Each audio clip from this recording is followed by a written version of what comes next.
In this video, I'm sharing 16 amazing outdoor garden decor ideas. Hey there, it's Donna, and I'm so happy to have you joining me today. So for our first garden-inspired project, we're going to be making a fire pot.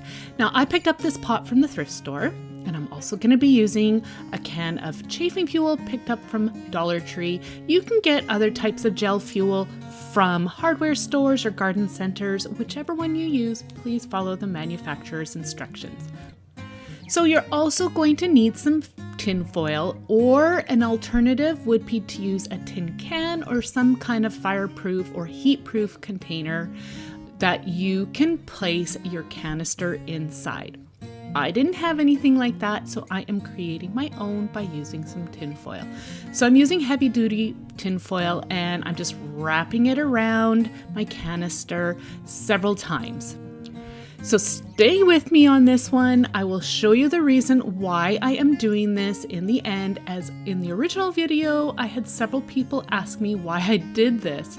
It makes it so much easier to use this fire pot if you need to replace your canister. So I'm going to just continue to add layers of foil to this to create my little container. And then I remembered I had this foil tape in my stash, so I decided to use this as well, and this really helps to create a nice, sturdy little holder for my canister.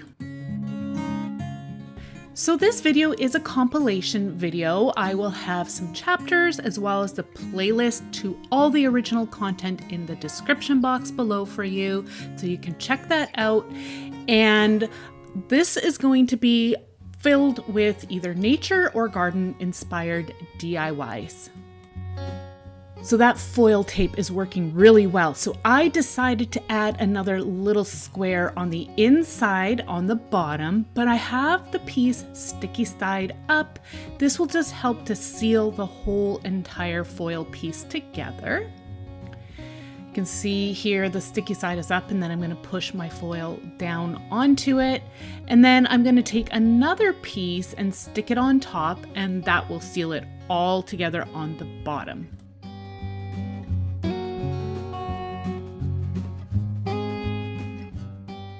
You can see how easy it is to pull the canister out, but I felt like it wasn't really sturdy and it also had quite sharp edges.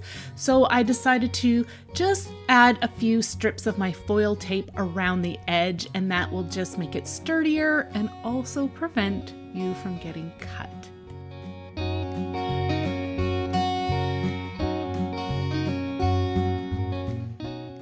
So you can see how nice that canister just slips in and out of this little foil container that I made.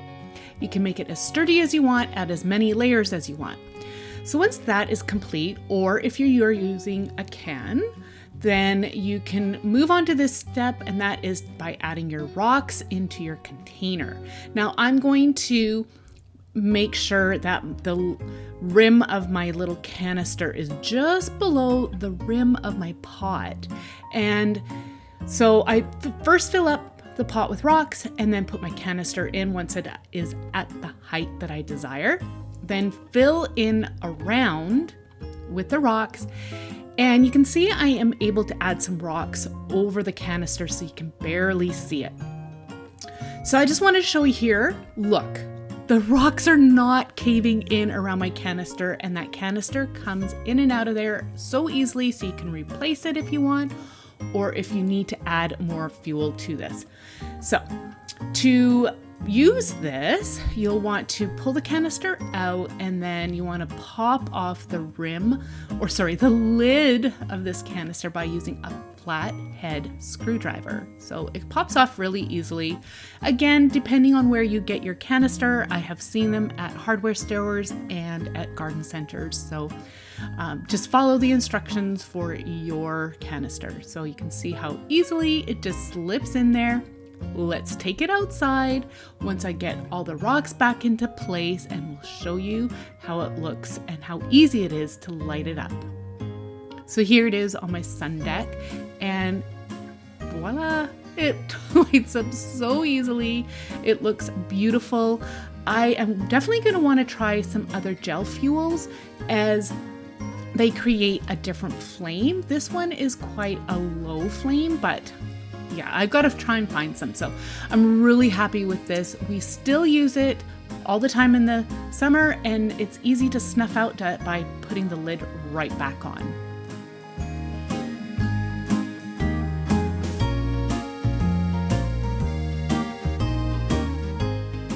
So for our first solar light project, you're going to need to grab an old lamp that you have on hand or from the thrift store, and we're going to take it apart. So I'm just pulling off that little sleeve. There was a bit of glue on it, so it took me a bit of time to get this off. I picked this lamp up at Value Village for $4.99. I removed the base cover as I need to be able to remove all that wiring. I won't be needing it, so I do end up snipping through the wires, but if you know of a way on how to remove this without cutting the cord, please let me know how down below. So once I've got that cord cut, I admit I struggled with getting this top piece off. It was bolted on quite well. This was a really well-made lamp. I was quite impressed, but it didn't suit my decor, and I knew I wanted to recreate this into something for my sun deck. So I managed to get all those pieces apart, and this little washer or bracket piece came loose, so I will be gluing that back on. But next I'm going to prep my solar light. Dollar Tree has these flame glow little solar lights, and they are so cool. I really like the light that they give off. I need this stake, but I only need a little portion of it, about a couple inches. So I am going to use a hacksaw and my miter box, and I'll be cutting through about, again, a 2-inch piece. So I struggled here a bit. I admit I'm not doing it quite right. I know I'm not. So off camera, I end up cutting through and I move it to the edge of my table. Now, please take care that you don't cut yourself while you're doing this. So take all the proper precautions. Once your piece is cut through, you're going to notice that only one part of this is going to fit the base of our light and over top of our lamp portion. So just keep that in mind. So you can see how that looks, and I'm using this Gorilla sealant. It's a silicone sealant, and this works really, really well. I have used this on other outdoor projects, and I'm amazed at how well it works. In fact, I've got some other solar lights. I'm going to have the video to that linked at the end of this particular video and linked down in my description box. But I've used this silicone adhesive, and it held up so well on those other solar lights. So here it is, all complete. I am loving how it looks. It turned out amazing.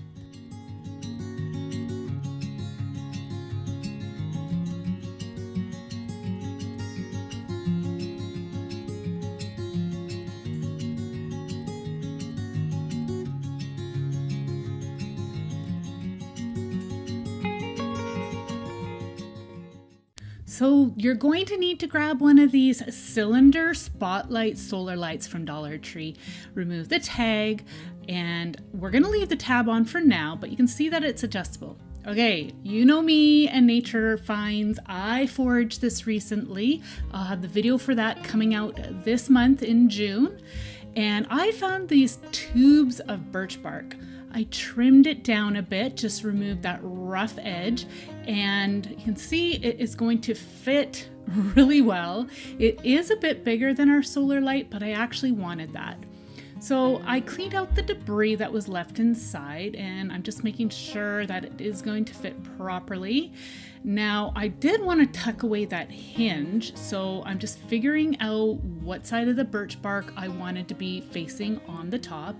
And then I am going to cut a notch out of the bottom part.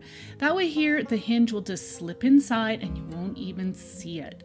So I did end up trimming this down just a little bit more. I didn't like how rough that edge was there, and it just cleaned it right up. So I am going to now figure out how big of a piece I need to cut out the top of our birch bark, and that is going to allow for the solar light panel to be exposed so it can recharge. I'm just roughly guesstimating here using a pencil, marking off how wide and how tall I need it. Surprisingly, I was spot on. Don't ask me how I got it, but yeah, I'll show you here in a minute. So I'm just using some scissors to cut it out, and happened to have a hole right there, so I was able to get my scissors into the bark without damaging it. So just continue to trim the pieces out until you get that exposed square. Okay, here you go. Look at, again, I'm amazed how perfect the fit was. All right, so now that I've got that all figured out, I start to use my Gorilla silicone adhesive as well as some hot glue. I decided to use a little bit of hot glue here because I wanted an instant hold while the silicone set up.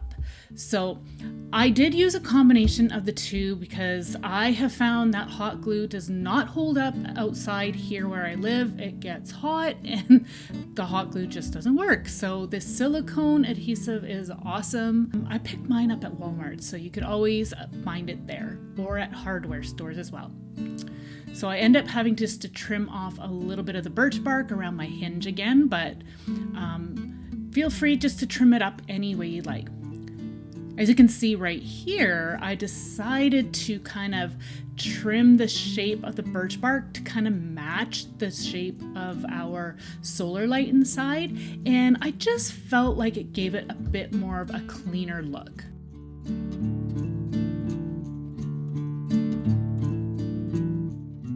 So at this point, I decided to remove the tab, and then I still felt it needed just a little bit more trimming, so I rounded off those corners right here around around the hinge, and I just felt like that just finished it right up, and it's ready to put out in your yard. I am amazed at how awesome this looks. I can't wait to use it on my little gnome garden.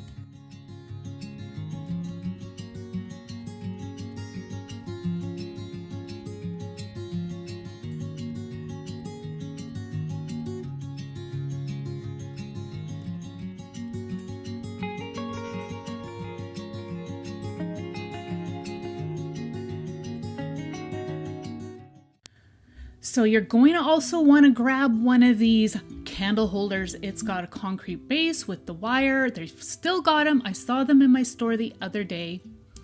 Then you're going to need some twigs. So this is some twig fencing that I picked up from a store called Dollarama here in Canada. So I am cutting it down to size. I want it to wrap right around this little wire cage. And I pulled some of the pieces off as needed and then twist the wires and folded them in so I don't cut myself with those little wires.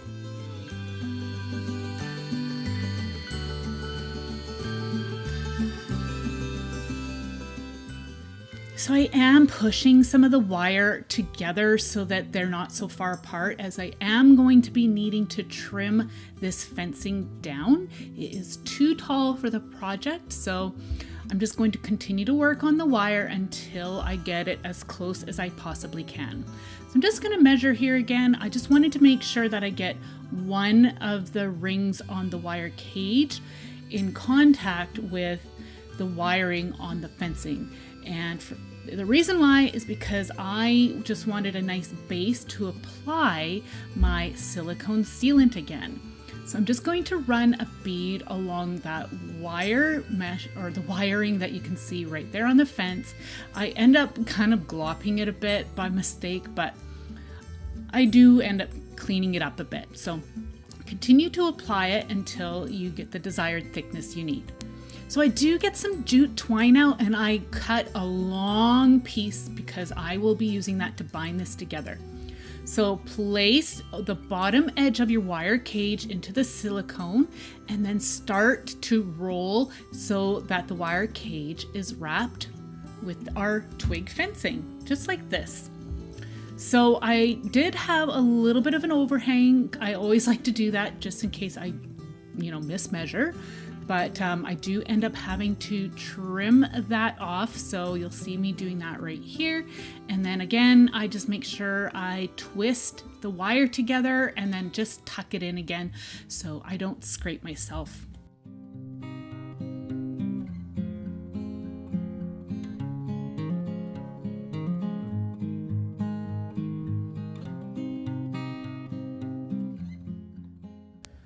Okay, so now I am going to use that jute twine and I'm going to wrap it around where we've got that silicone line, and I'm going to just tie it off with a knot.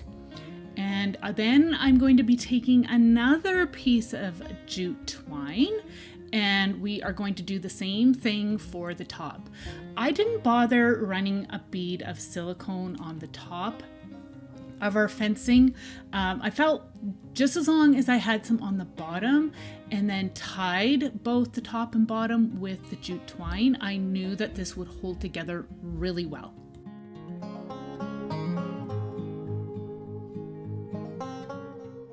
I'm going to set this aside and allow the sealant to set, and then we're going to work on our solar light.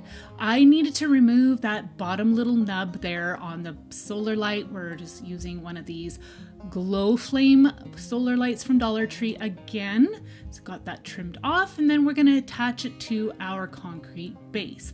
Again, I'm going to be using my silicone adhesive, but I'm also using the hot glue on this as well. And I'm just adding a bead of each, and then I'm going to put this into place in the middle of the concrete candle holder. Again, I'm going to allow that to set up, and I had already pulled the tab on this piece. And now I'm going to work on trimming these branches. So I started off using wire snips, but this was taking me way too long. So I dug out my pruning shears and I really got the job done faster. So you're going to want to trim it about 1 centimeter away from your wiring, or depending on what you're using. You could use some foraged branches, but I already had this on hand and I wanted to use it up, so I just went ahead and used this fencing. If you were to use some foraged branches, I think I would probably maybe glue the branches on, say, a piece of ribbon or string or something. I'm not exactly sure. You could just play around and see what would work for you.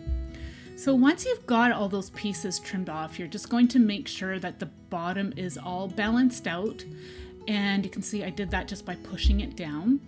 Then I decided to add some more jute twine. I'm just making sure my knots or my tie-ins are matched up with the knot I already had there. Now the reason why I did this is because I'm going to be using this jute twine not only to hold the piece together, but also to hide all that wire. I didn't like the way it looked, so this cleaned it right up. So now I am also going to trim the top, but before I do that, I needed to place these twigs on our holder, but I cleaned up all the little clumps of some excess sealant that I had on there. So I just used my rag and my fingers. So all cleaned up, and now I can put that into place over our solar light base, just like you see here. So just want to make sure the branches stay all even before you push it down over your base, and it fits really, really well. I was actually quite amazed how well this fit together. So I just push that down, and then I am going to be able to trim off the top. Now, I didn't do it right away because I wasn't exactly sure how tall I wanted my piece to be. So I thought, well, let's put it on first before I start to do the trimming. If you have any missing branches, feel free to fill in those spots with some twigs that you have in your stash or from the rest of your fencing. Just tuck them in and then trim them down as needed. And you could even use a little bit of hot glue if you need to help hold them into place. So now I am going to start to trim the top portion. And again, I was about 1 centimeter away from the wire. can just see I'm just using my pruning shears and I will cut away the excess.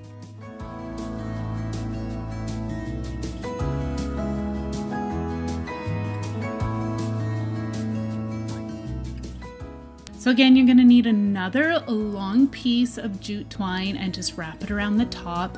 Again, that will hide that wire that we have on the top portion of our fencing.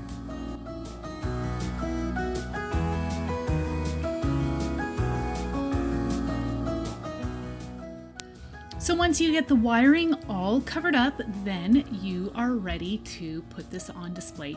Now you'll just need to make sure that all your solar lights are charged up, and it will last, I believe, for approximately 8 hours. I love this. This is going to look awesome on the table in the summertime.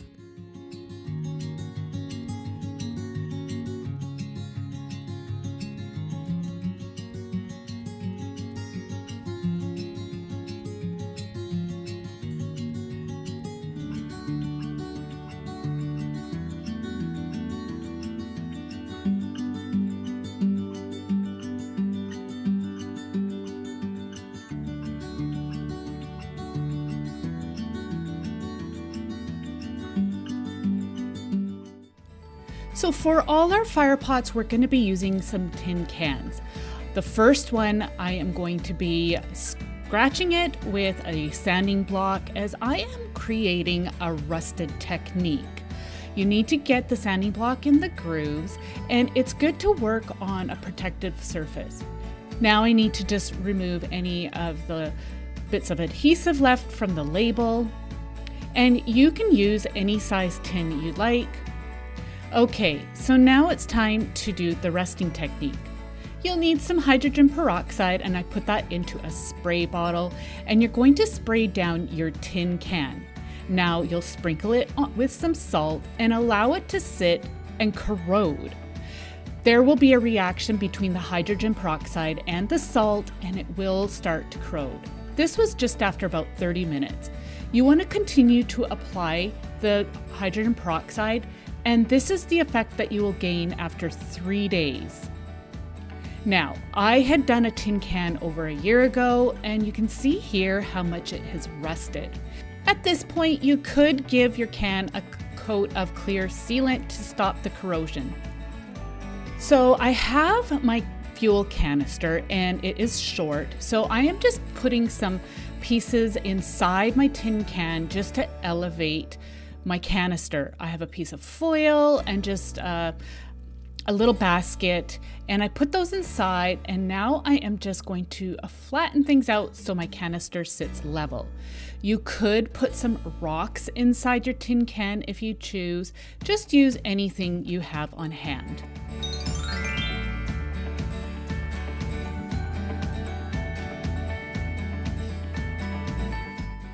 So now I'm going to loosen the lid with a flathead screwdriver. So this fuel canister is chafing fuel that I picked up from Dollar Tree. You can buy fuel canisters at home improvement stores, along with any garden center. Just look around.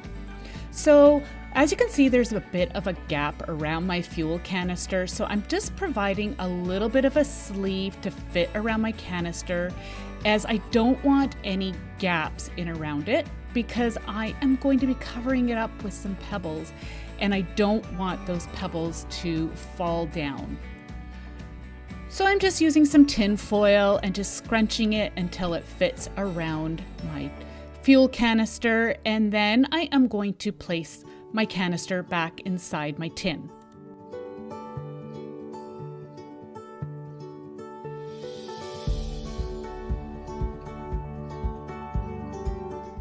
I have a selection of small pebbles and larger pebbles, but I need to put my lid back over my canister first so the rocks don't fall through. And now I'm just going to add the smaller pebbles to camouflage all the tin foil and the canister.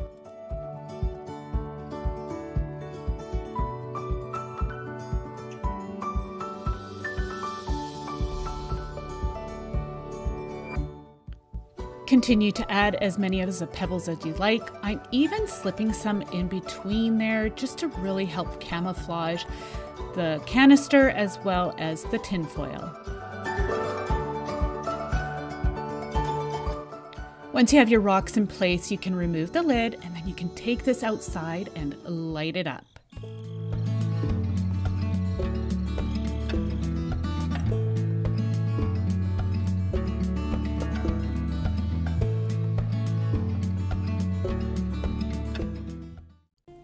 So for this tin can, I am going to actually be using some sheet moss, and it has a sticky back. I am also going to be using some preserved reindeer moss. So I'm just going to flip the sheet moss over, and then I'm just going to measure out how much I need. And as you could see, there was a little bit of a gap, but we will tend to that. So I'm just going to use a pencil and just roll my can along the backside of the sticky back sheet, and then just draw a line and cut that out.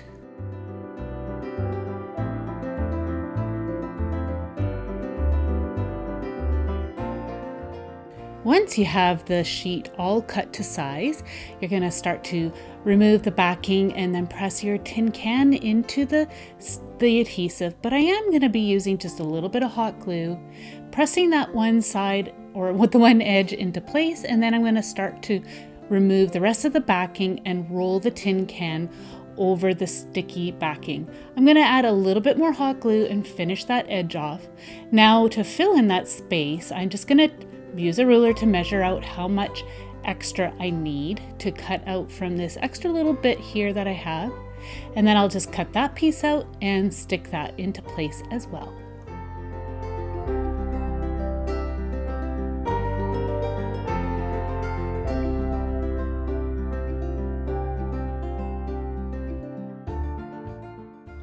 I'll also be using just a little bit of hot glue for this piece as well.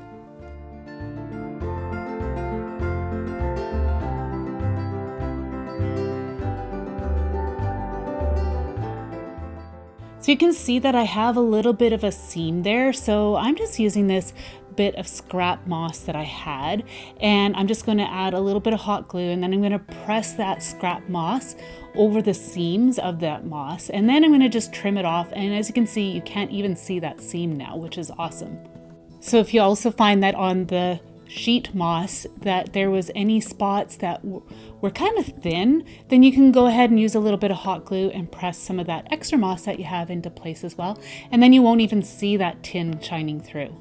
So I'm going to follow the same steps as I did before to raise my little fuel tin up into place, and then it is ready to be used. I have to say, I'm really enjoying making these little tin projects and making these fun little fire pots. It's such an inexpensive way to decorate your outdoor decor.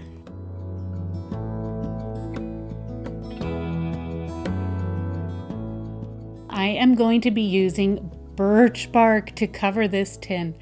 Now, of course, you can use any bark that you have and that you can get your hands on, but birch bark is so readily available here in British Columbia, Canada, where I live. So I'm just adding some glue to the tin and just ripping off some thinner strips of the birch bark and pressing it into place. As you can see, I am keeping some of the texture of the curly ends. That just helps to create a natural look. So I'm just going to go ahead and continue to cover this tin until I get a look that I am happy with.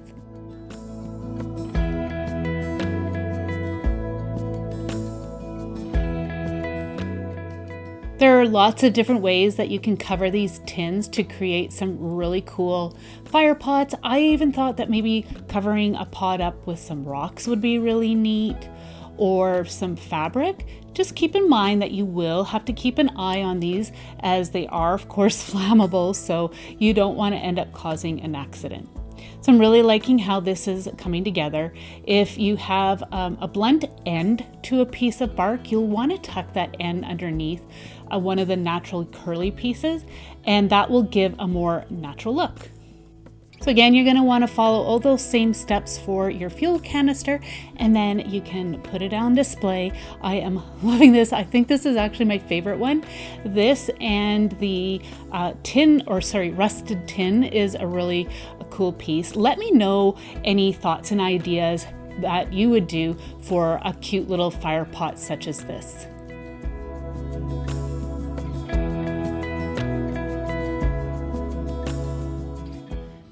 So I had these ceramic mushrooms last year that I had done up for a previous project. I'll have the link to that video down in my description box if you want to check that out. And honestly, I kind of got tired of them, so I decided to revamp these mushrooms this year as I was inspired by something that I had seen on Instagram. So this is how I had done up these mushrooms, and I used gesso. This is the Artist Loft brand from Michaels. It's a nice, thick and creamy consistency, and I gave 2 coats to each of these mushrooms, allowed it to dry well in between each coat. Now, gesso is a primer, so that's why I decided to use this. So the mushrooms are now dry, and I am going to be doing decoupage on these. I'm using the DecoArt brand of decoupage glue, and it's in the matte finish. And I'm also going to be using these tissue papers that I picked up from Dollar Tree over the past few years. They've got gorgeous patterns. You'll just have to go and see what your store has. So what I like to do is tear these pieces down into some smaller usable pieces, and as you can see, I'm making sure that I have some of those leaf shapes intact. These ferns are so beautiful. I really like those, especially for something that is nice and gardeny. So I'm going to just continue to rip my pieces down until I got a good stash. So I'm also going to be including this pattern. It's got some smaller leaves, and I'll just tear some of those pieces out as well. So I'm sure many of you have done decoupage before, but for those of you who haven't, you'll want to apply a layer of your glue first, and then you're going to want to press your papers into the glue. As you can see, I'm getting some on the underside as well, as I'm going to have some of the tissue paper overhang on the bottom edge. Then I'm going to just push the paper into place, and I'm molding the tissue paper around the mushroom edge just to keep that shape. Continue to add some glue where needed. You need to make sure you've got good contact between your paper and your glue. So once you have all the paper connected to the surface of your mushroom, then you can go back in and apply some more glue over top. Then I like to just take my finger and smooth it out as best I can. I'm okay with the wrinkles. I know there's some techniques out there where you can apply this without the wrinkles, but I honestly am okay with those. So I'm just going to continue to add my tissue paper and my glue onto the surface until I have my mushroom top all covered.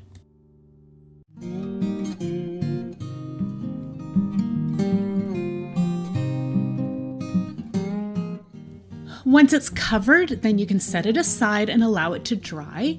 Now I'm going to show you one with the flowers. So I had this tissue paper in my stash, I think from about 3 years ago, and it is gorgeous. I love this little flower pattern. So I'm just going to do the same technique and apply the tissue paper onto the surface of my mushroom until I get the desired look that I like. So I did end up having to tear some of my pieces into smaller bits just to cover up some of the spots that had kind of a blank white spot. So just feel free to do that if you need to with the pattern that you use. So here's how those mushrooms look as is, but I wanted to show you just one more technique to try out on these if you want more of an earthy and rustic look, and that is going to be coming right up.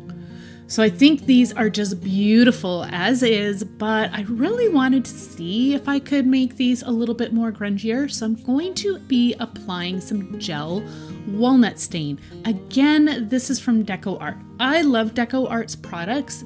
So you apply the gel stain using a rag, and then I felt like it just was a little bit too much. So I'm just adding a little bit of water to my rag, and I'm pulling some of that gel stain off just to give it a bit more of a cleaner look. But you can apply as much of the stain as you like to create the look that you want. So you can add a sealant at this point using just a clear spray paint, and then they would be usable for outside. But aren't they pretty? I think these mushrooms are just so perfect for some garden home decor. I would even place these outside in my yard in a protected place.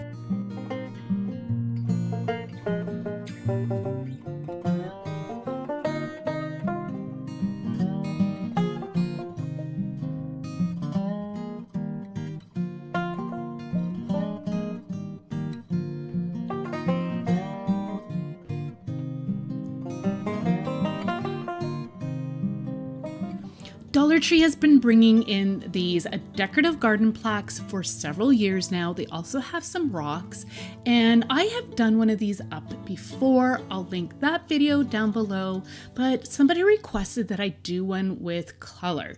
So I know this is all nice and colorful as it is, but I'm not that crazy about it. It looks kind of cheap and I knew I could do it up.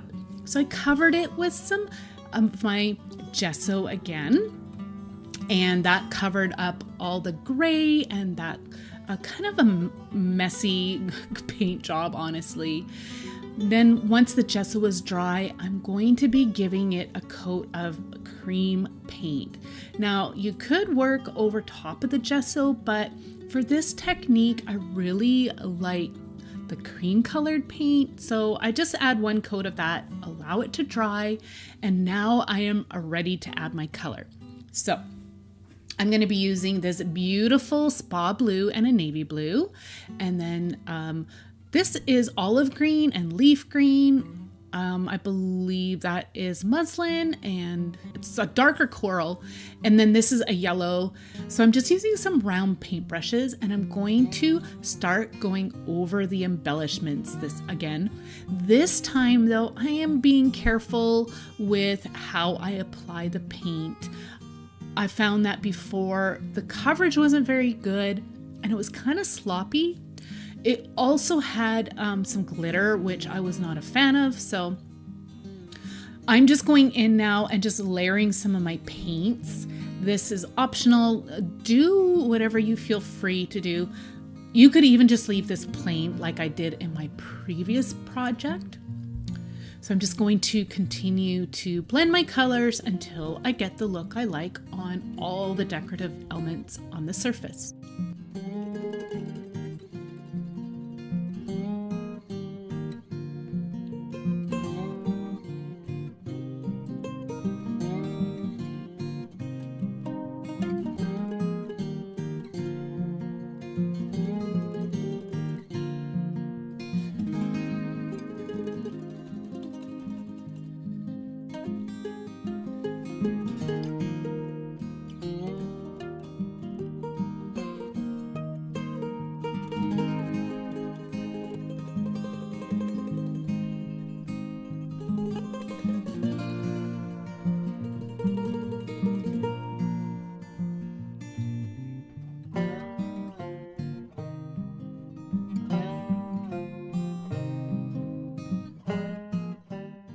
So once you've painted your piece in the colors of your choosing, you're going to allow it to dry well. And then I'm giving it a coat of this varnish in matte, and I allow that to dry well. Now the reason why I am doing this is because I needed to seal this all up for the next step that we need to do. And if I didn't do this, it would absorb all of what we're about to do. So I'm going to give this a coat of my walnut gel stain. I'm using this stiff bristle brush to get into all those little nooks and crannies to bring the words "bless our home" to life. And I find that this nice stiff bristle brush allows me to get that stain right in there. So you'll just want to wipe it off using a rag. So if I did not seal this all off using the varnish, the paint from underneath, like the craft paint or the gesso and the stonework, it would have absorbed quite a bit of that stain and it would have made it way too dark and wouldn't have allowed me to remove it as I'm doing here. So I'm loving how this is looking. It looks very earthy.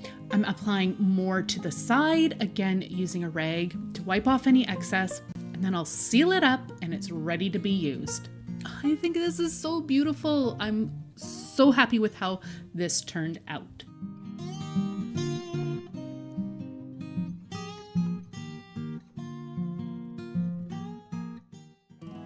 For this next project, you're going to need an old tin can and some burlap. I am going to be wrapping the tin can with this burlap. I didn't want the shininess of the metal to be showing through when I do my next step. So use any fabric that you have that would work for this step.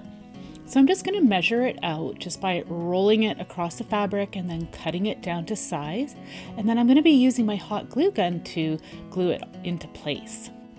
Now I am using the Gorilla brand of glue stick here. I find that it has a little bit more strength than the dollar store, especially for outdoor use. But of course, feel free to use any hot glue that you prefer. So I'm just going to trim off any of the excess fabric, especially on the bottom, so it can sit properly on your surface. Next, I've got these pieces of bark. Now, I actually had gone into my husband's wood pile and collected all these pieces of bark off of some of the logs that he had. I just trimmed off the bottom, and now I'm using, again, my hot glue and just gluing them around the tin. What's really nice about this bark is that it's got a bit of a curvature to it, so it fits around the tin really nicely. Of course, feel free to use anything you'd like. Again, you could use branches if you prefer. I believe the tree that this bark came off of was a fir tree. Sorry, the logs that... Now, when my husband goes to collect wood, we always get the wood that has fallen on the ground, which is actually preferred anyway, so just keep that in mind. So I'm just going to go around and fill in any of the spots that might need some extra pieces of bark, and I'm also adding some extra glue where needed.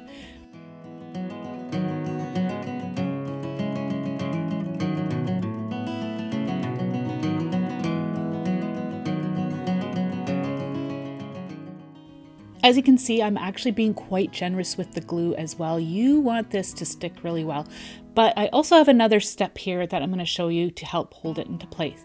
And that is using some twine and wrapping it around, and that will help to secure everything in place, especially if it's going to be out in the elements. You don't want these pieces of bark to fall off. So I wrapped several times around all the bark, and then I'm just going to tie it off with a simple knot. And that's it. It's ready to be used. So fill it up with some beautiful items. This was originally at Christmas time that I made this, but it's great for any time of year. So I had found these cute. Okay, so I want to dress up around our front door. And as you can see, I have somewhat of a blank slate.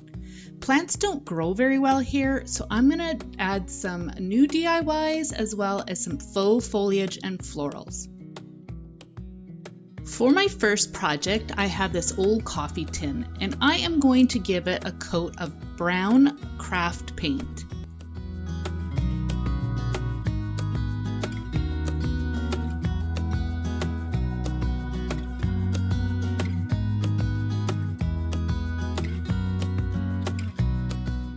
Once you have the desired coverage, let it dry.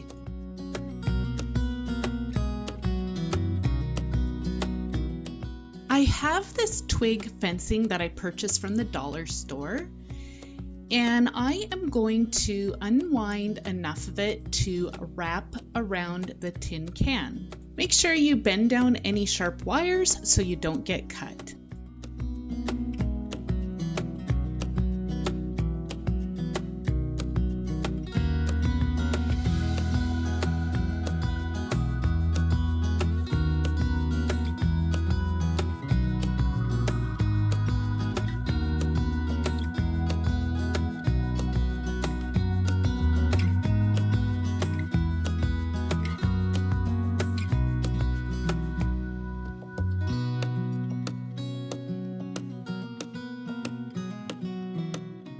Once you have the desired length, you can generously apply some hot glue to the tin and start to attach the twig fencing. An alternative would be to glue some branches onto the tin.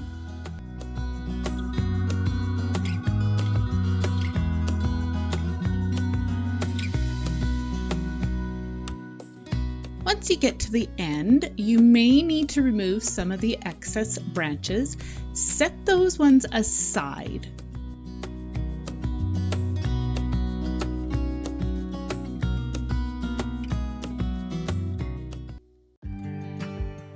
Using those extra few branches that were loose, I'm just going to go and add those few pieces into some of the spaces that expose the tin.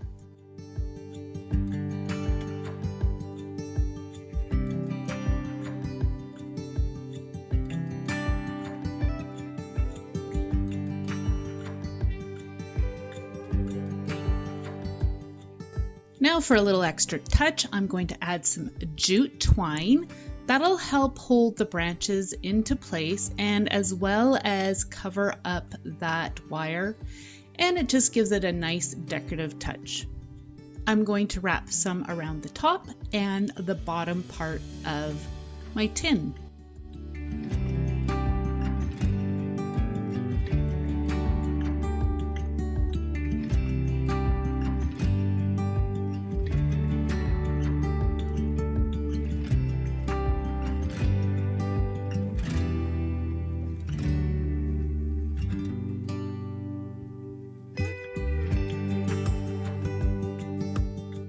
I have had this rock outside for a while now, and I thought I would freshen it up.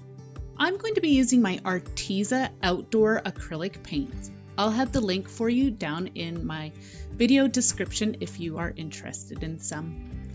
I'm just going to use some brown again, and I am going to go over the lettering that I already have in place.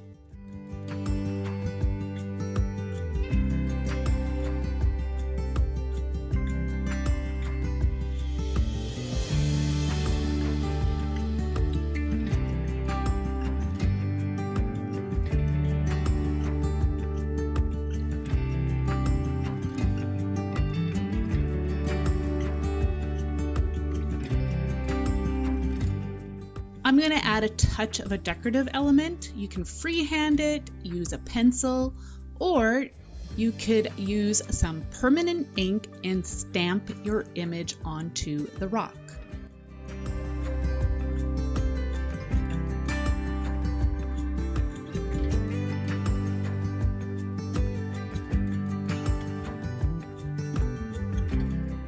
I'm going to use some yellow, some peach, and a white to fill in my flower. Just a little tip, wet your paintbrush first as the rocks are very porous and absorbs quite a bit of the moisture from the paint. This will just help for the paints to go on smoothly onto the rock.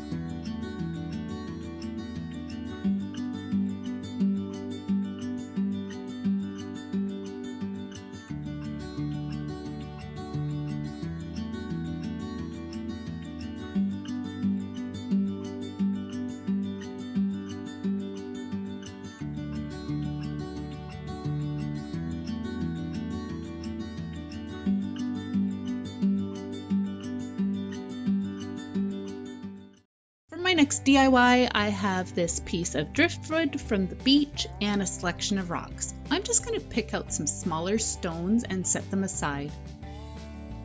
I'm going to be using some Gorilla hot glue sticks to adhere the stones to the wood. So here's my selection of stones, and I'm going to just start to lay them out in a floral pattern. This is inspired by something that I had seen on Pinterest and I absolutely loved it. I'm going to add a branch and some rocks to act as my leaves.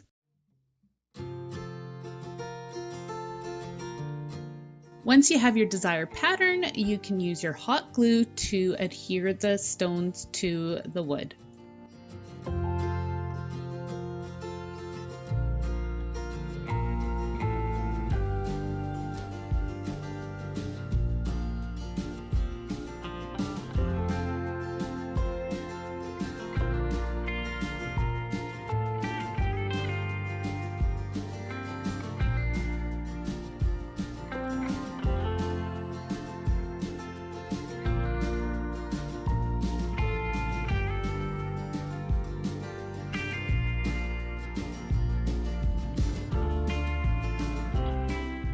Just for an added decorative touch, I'm going to add some jute twine just around the base of my wood.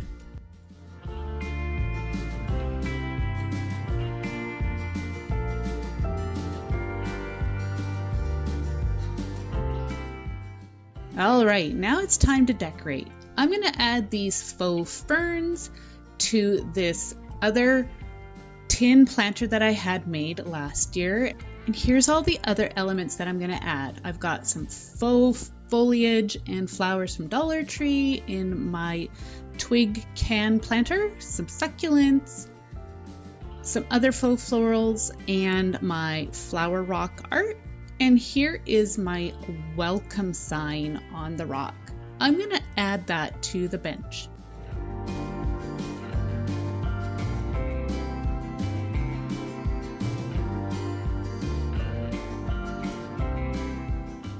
Some other elements is this cute little gnome, as well as some ceramic mushrooms and some rocks. As you can see, I've left some dirt in this planter and I am going to just add my decorative elements into the dirt. So I'm going to add this fern.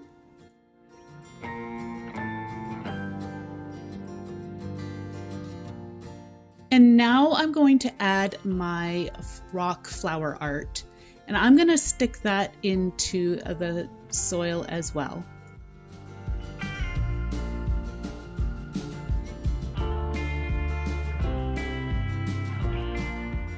I'm going to go ahead and add my ceramic mushrooms and my gnome.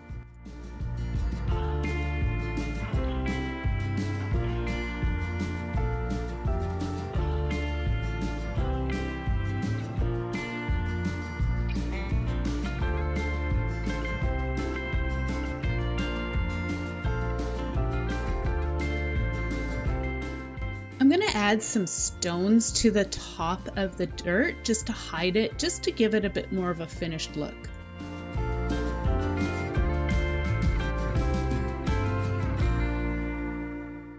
Just going to add a bundle of these faux florals and the ferns to this pot here.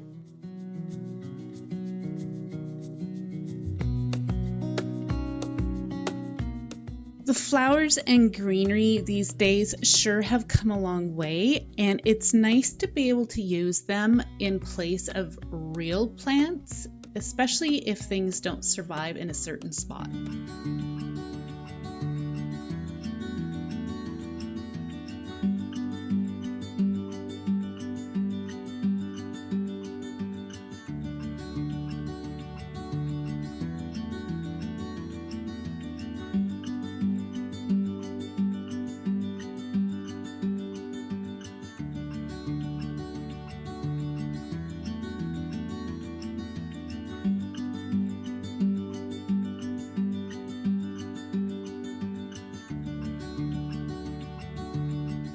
Cute owl drinking jars from, it was from Dollarama, but I have seen them elsewhere, so I would definitely go and look around for some really cool jars. You don't have to use the owl jar, you can use any type of jar.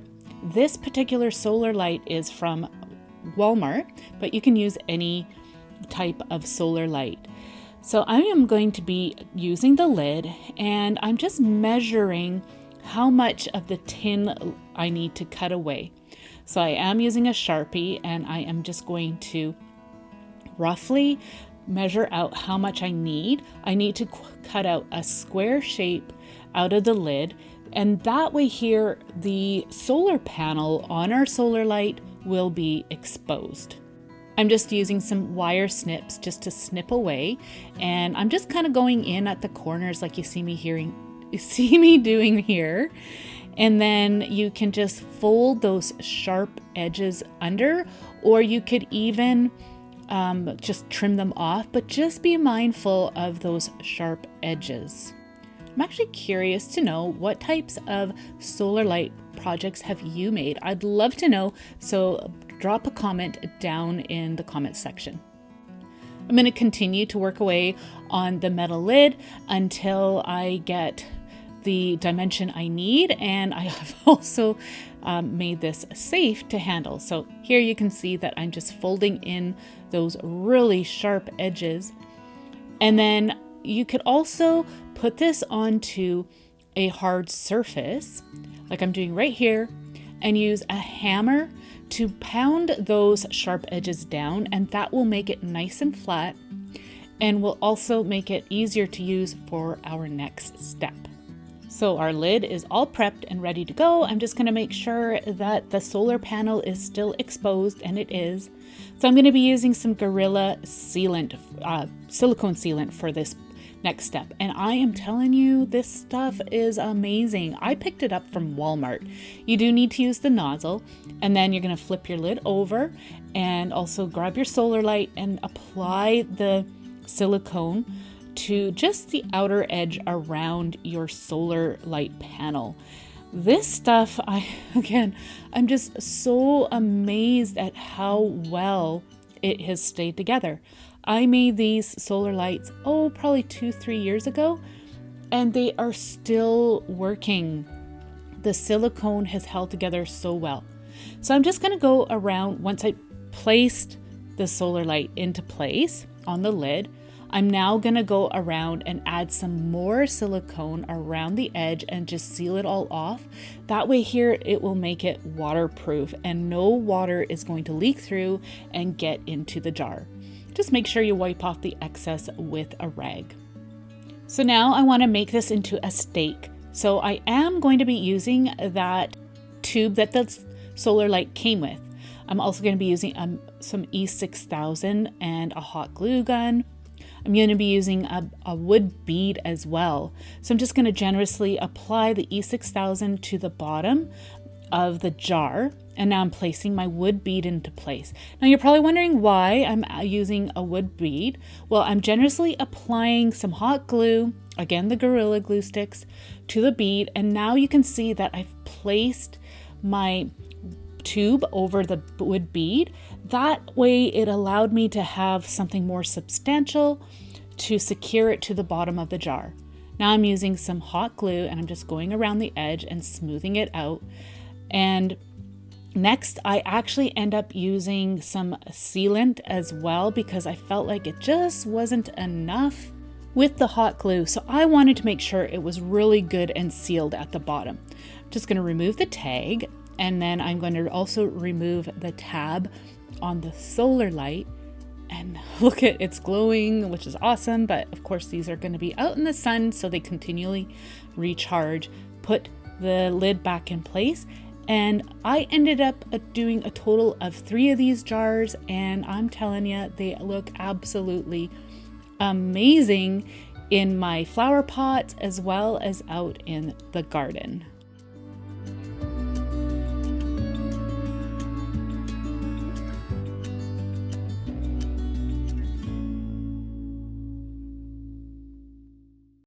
So I'm going to be using approximately a 12-inch hoop for this next project, some branches, and I'm also going to be using this cute galvanized tin birdhouse that I found at Dollar Tree. I'm just removing the hooks that are on the back, and that will remove the embellishments, and then you're left with this tin house. I'm also removing the spike, as this is a piece that would stick in the ground. for decorative element in your garden. Now, I'm not sure if they still have these or not, so you'll definitely have to check out your Dollar Trees to see if they have these still. I'm applying some burnt umber and raw sienna paints, and then I'm just taking a rag and I'm dabbing it off. I'm trying to create a bit of a rusted effect using paint. This isn't a technique that I have done too often, so I wanted to just give it a try. And just to scuff up the surface a bit, I used a sanding block, and that just helped to blend out the paint that I did, or the paint finish I did. Now I'm adding some cream paint to the roof. I just wanted to cover up that orange. And then I'm going to do the same for the base of this house as well. Now I'm going to be adding some birch bark. So I didn't want the orange to be showing through where I'm applying the birch bark, so that's why I decided to paint it out. I'm just using some hot glue to press the birch bark into place. Of course, use anything that you'd like instead of this birch bark if you can't get your hands on any. So I am making sure that I'm leaving those holes exposed where the embellishment hooks were, as I do want to put those back into place. I'm going to continue to work on my little house until I get a look that I'm satisfied with. All right, now I'm going to work on this embellishment. I've got the flower and the butterfly. I bent the butterfly back, and now I am going to paint the flower in this beautiful golden yellow color, as well as the butterfly. And all I'm doing is going back and forth with all my colors to create a beautiful look on the butterfly and the flower, as well as the leaf. I am going to be using my sanding block just to distress it a little bit, and you can see that the color is lifting. I'm just being careful that I don't remove too much of the paint because I don't want those other colors to be showing through. So now I'm just gonna go ahead and paint in the center using some, raw umber. I'm really happy with how that looks. Again, I'm just going to distress that center a little bit, and then I am going to be putting this back into place on the house, and I'm just so happy with how this looks. Now I'm going to attach this really cool branch to the hoop. I did alter the house first before I had attached the branch. I'm just going to trim my branch down to size, and then I adhered it to the hoop using some hot glue. Now I'm just figuring out the placement for this cute birdhouse. Isn't it cute? I just love how this looks. It's so fun. So you know what? I actually had made this originally for the fall season, but I saw it and I'm like, why can't I use this in the summertime? The butterfly is perfect and the flower looks like a sunflower. I just loved how it had turned out. You can adjust the elements to suit the season. So I had picked up these cotton stems and these little sunflowers during the fall season, but I thought, there's no reason why you can't just exchange those for some pretty little summer flowers instead of these fall little items. But maybe you like to use cotton year round. I know I do for sure, so it's up to you. Of course, just feel free to decorate it any way that you like. I'm just so happy how this piece turned out. I thought it was just such a fun wreath that I wanted to hang on our front door.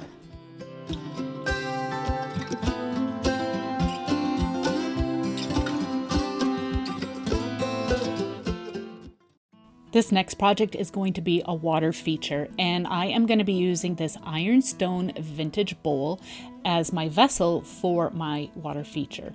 I'm also going to be using a mix of stones. I've got some smaller ones that are going to go and fill up the base, but I'm also using some larger ones and some decorative ones as well.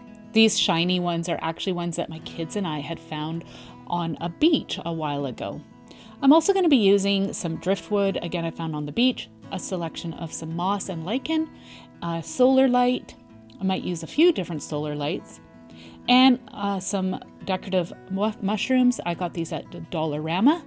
You're also going to need a tabletop water pump. Now you can get these at garden centers and anywhere that carries garden supplies, also online. And this is going to sit in the base of our pot. So I am going to be using this vinyl tubing. I got this at Home Hardware, but of course, feel free to use the tubing that comes with your pump. I lost mine, so I needed to buy some new tubing, and it fits exactly over the spout of the water pump where the water comes up. You'll also need to test out the flow of your water pump as well with the dial. So I have my pump at the bottom. I'm going to be using the heavy rocks to help to hold the pump in place. And then on the bottom of the pump, it's got a little bit of a suction cup as well. So I was able to push it down into place, and that helped to secure it. And then of course the rocks will help to secure it as well. So I'm just going to continue to place my rocks in the bottom, and again that will help to hold the pump into place. I'm now going to add my tube onto the water outtake of the water pump.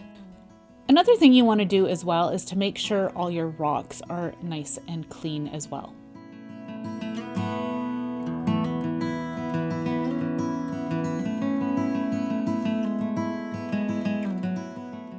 So I also used the rocks to help to hold my solar light into place, and I also used the rocks to help hold my power cord into place as well. I'm just adding some more of the smaller rocks to help stabilize the solar light and to help to stabilize my tubing as well.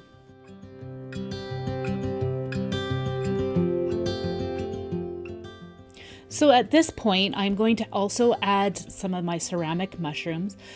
I like to build something like this in layers, as you can see. So you want to make sure that you think about the placement or a rough placement of all your elements. And then you just continue to layer everything until you get a look that you are happy with. You'll also want to keep in mind using some elements to kind of hide your power cord and anything else that you are wanting to hide. And the driftwood will make a great place to put your figurines down if you're adding some, which I will be doing, which I will show you in a minute. So I'm just going to continue to build my layers with my wood and my rock and any of the decorative elements. I'm also going to start to add my decorative rocks to this piece as well.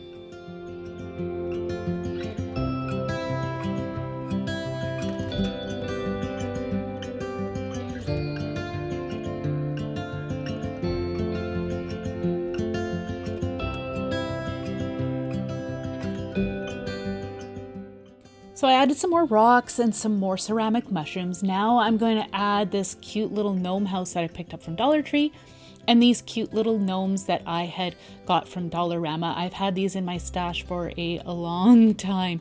Of course, feel free to use anything that you'd like for your water fountain. I know not everybody is a fan of gnomes, but I think these are kind of fun and whimsical.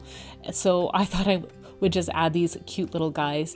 I'm using some sticky tack to help to hold some of these things into place, just so things don't get bumped and fall off, or as I'm moving the water fountain around, it won't all fall off as well.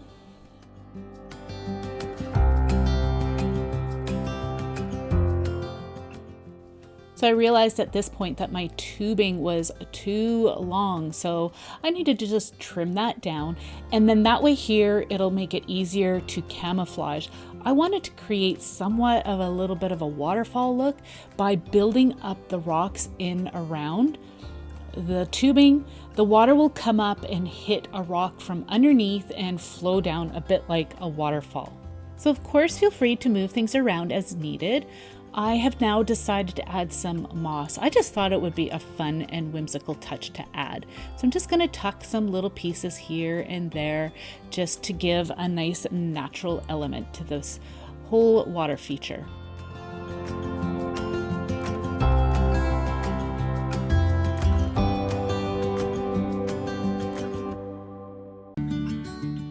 So I'm really liking how this is looking, so I'm going to pull the tab on the solar light and then put it back into place, just like you see me here.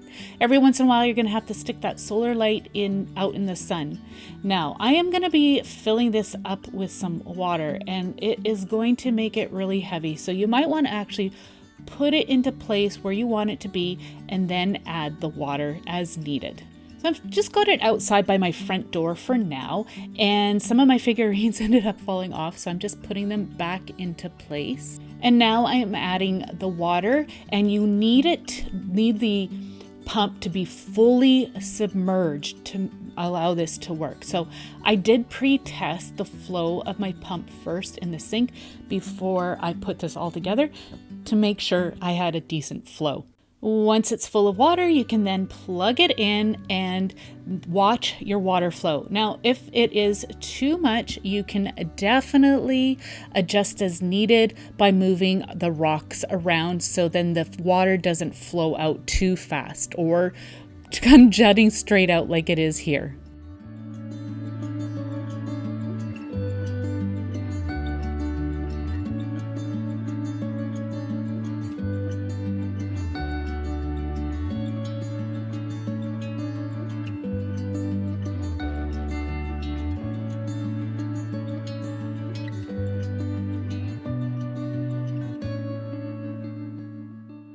So this was so much fun to put together. I ended up putting it out on our sun deck for the summer last year, and I absolutely loved it.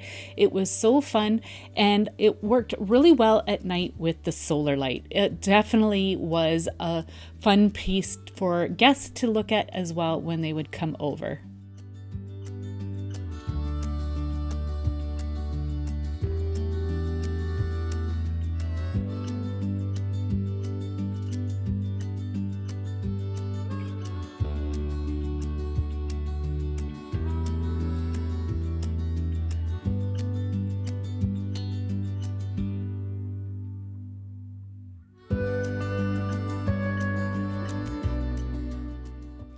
So I got another one of these beautiful garden rocks from Dollar Tree, and these are so fun, and they make great little decorative elements for a garden, or you could even give this as a gift.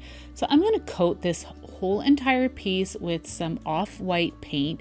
You could use some gesso for this as well to seal it all up and cover up any of the color. But I just decided to try my craft paint to see how it would work to cover it.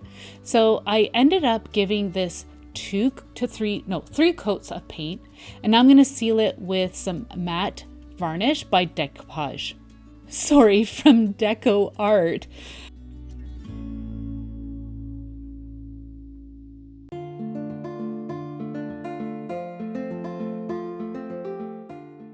Once it's dry, you can then use some gel stain to give it an antique look and also kind of make it look like it's been weathered and sitting outside and soil has collected in around it. Sealing it with the matte varnish helps it so it's not so porous and absorbs too much of the stain.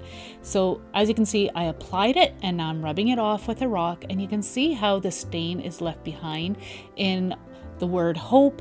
It will also be left behind in any of the other texture that's on this beautiful garden rock as well. I'm actually curious to know what kind of projects you've made using these Dollar Tree rocks.